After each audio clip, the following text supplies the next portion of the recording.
Bosch започна изграждането на 2 отоплителни централи с общо 5 котела за нуждите на топлоподаването на град Пловдив. Котлите са произведени в заводите на компанията в Германия.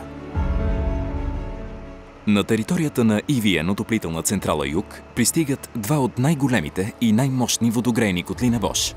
Всеки един от тях е с мощност 20 мегавата и с тегло 62 тона. Котлите са сглобени и готови за монтаж.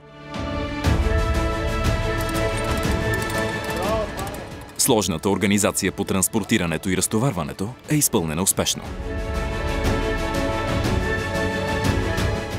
Съоръженията на Bosch, котел и горелка предлагат най-чистия и ефективен начин за добиване на енергия от газ. На място вече пристигат и комините, доставени от Bosch. Специалистите ги изправят и монтират.